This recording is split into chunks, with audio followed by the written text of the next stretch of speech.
começa agora uma entrevista justamente para poder falar ainda mais dessas questões de impactos econômicos das tarifas de Trump ao Brasil. Nós estamos com o professor de economia do IBMEC, José Ronaldo de Castro.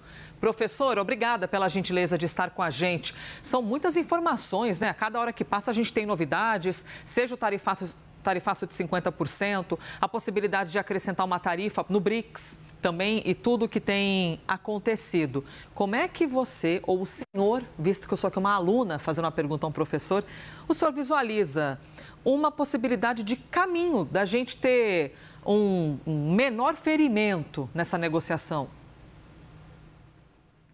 Bom, boa tarde, Elisa e Danilo. A gente agora, o que a gente tem que fazer é evitar essa excessiva polemização que nós estamos vivendo. A gente tem muita relação com os Estados Unidos, econômica, e, obviamente, a economia brasileira pode perder muito com a escalada dessa tensão. Então, agora, quanto mais a gente conseguir esfriar essas tensões, diminuir essa escalada de novidades, né? Essas novidades todas ruins, né? Nenhuma dessas novidades que a gente ouve, em geral, é boa. A única novidade que eu ouvi o Danilo falando que é boa é que desistiram dessa medida que seria péssima para o Brasil. Tá? Então, essa foi, digamos, a única novidade boa que eu tenho ouvido aí recentemente. Então, agora é tentar fazer o contrário, esfriar a discussão e não esquentar ainda mais. Participe, por favor, também aqui da conversa.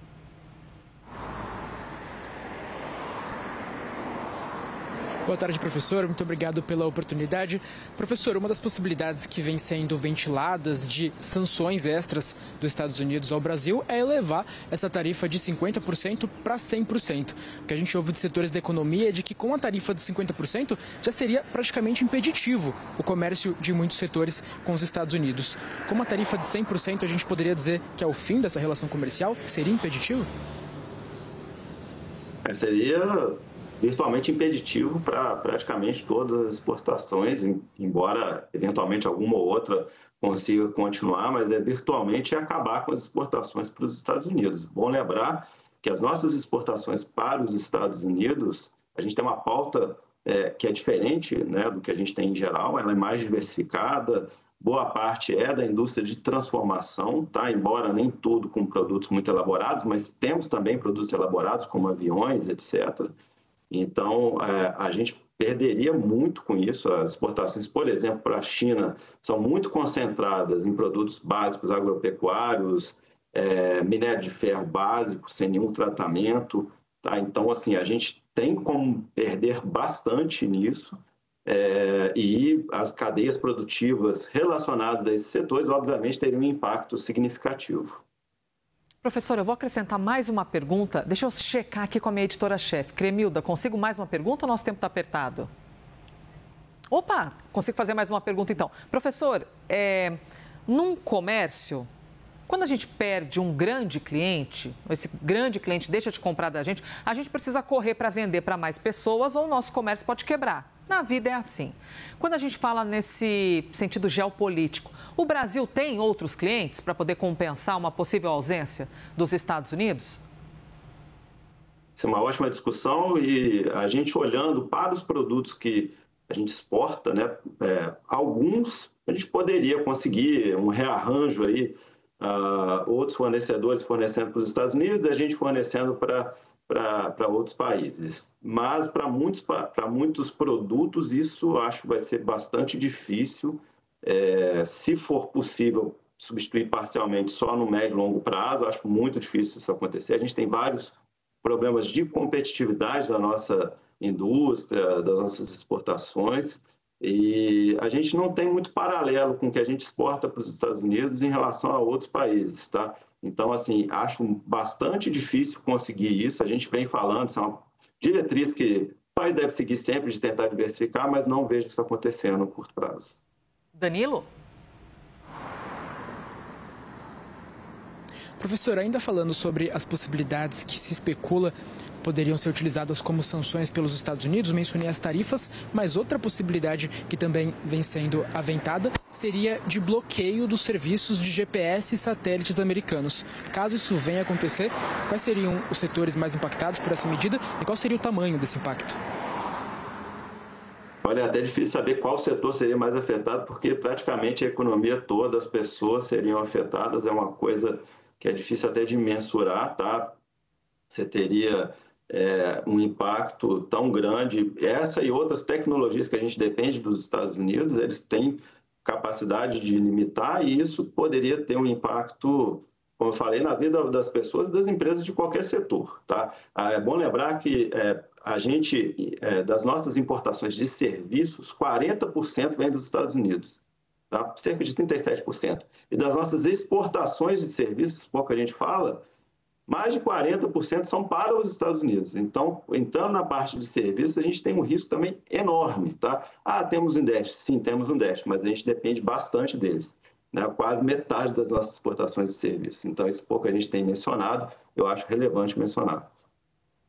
Professor, agora sim, última pergunta que eu lhe faço. Se o Brasil agir em bloco e não de maneira individual, existe essa possibilidade da gente ser mais forte, tentar se fortalecer, de repente se comunicando mais com o bloco europeu, eventualmente o bloco do Mercosul? Como bloco, os países têm mais força na hora de negociar com os Estados Unidos e até haveria de ser uma estratégia dos Estados Unidos tarifar individualmente e não um bloco?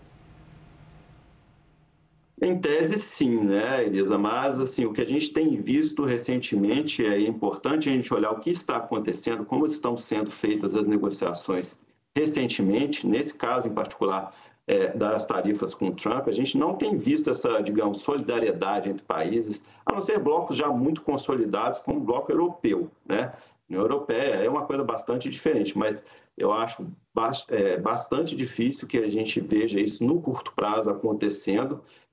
Negociar, por exemplo, por meio de BRICS, nem BRICS a gente vê, e eu não acho que poderia ser produtivo, acho que pode ser até improdutivo, tá?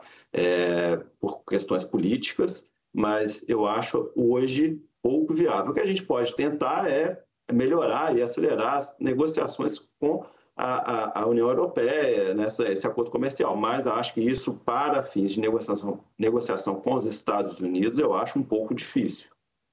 O Canadá, inclusive, nessa comunicação com o Mercosul, essa tentativa de desenrolar esse assunto, poderia ser uma alternativa para a gente, enquanto Brasil, Mercosul, negociar com o Canadá e tentar sobreviver um pouco a essas tarifas dos Estados Unidos? É sempre bom tentar negociar com outros países, né? O Canadá é um país relevante, mas o próprio Canadá também está sofrendo bastante aí com os Estados Unidos e a dependência que eles têm com os Estados Unidos tem uma diferença muito grande, né, da complementariedade do comércio exterior entre Brasil e Estados Unidos e entre Brasil e Canadá. É positivo, mas acho que não, nem de longe, solucionaria o problema que a gente está vivendo. Tá? Essa é uma dificuldade que pouco a gente tem prestado atenção em relação à complementariedade entre os países, o comércio entre os países, tá? Ela é bem difícil de ser substituída, infelizmente. Ganhamos mais um minutinho aqui, amamos ter um professor com a gente. Danilo, por favor, vamos aproveitar aqui esse tempinho. Professor, a gente tem ouvido bastante dos setores da economia de que retaliação do Brasil seria negativo tanto para o lado de cá quanto para o lado de lá. Neste momento, de fato, caso haja uma retaliação do Brasil, que, é claro, geraria uma escalada, seria um perde-perde, tanto para as empresas brasileiras quanto americanas? O caminho de saída, ele é negocial? Pois é, a gente tem que negociar, né? Como eu falei, tentar reduzir essa escalada das discussões, a questão política, etc. Os dois países vão perder, inevitavelmente, qualquer guerra de tarifas, guerra diplomática, sempre é negativa para os países, para ambos os países. A grande questão é quem perde mais, né? Então, para o Brasil, os Estados Unidos são um país muito grande, tá? Eles são muito representativos, como eu dei vários números aqui. Porém, para os Estados Unidos, o Brasil não é um país grande para tanto serviços como comércio de bens, tecnologia. Eles não têm grande dependência de tecnologia do Brasil. Aliás, talvez praticamente nenhuma. A gente tem várias em relação a eles, tá? A gente tem problemas seríssimos de competitividade. Eles são muito mais competitivos, muito mais produtivos do que o Brasil. Isso é um fato, tá? Isso aí eu não estou aqui falando que a gente não tem que negociar, que a gente não tem que defender os interesses nacionais. É claro que sim, tá? Mas a gente também tem que ter consciência quando a gente entra numa negociação, né, do que a gente pode perder, né? Claro que o outro lado pode perder, mas, como eu disse, proporcionalmente muito menos. Isso é muito relevante numa negociação internacional. Professor, agradeço demais aqui. Professor de Economia do IBMEC, José Ronaldo de Castro. Foi quase uma exclusiva fim de aula quando os alunos abordam o professor e ficam fazendo as perguntas. Obrigada pela gentileza, professor, dessa entrevista. Por nada, boa tarde, Elise e Danilo.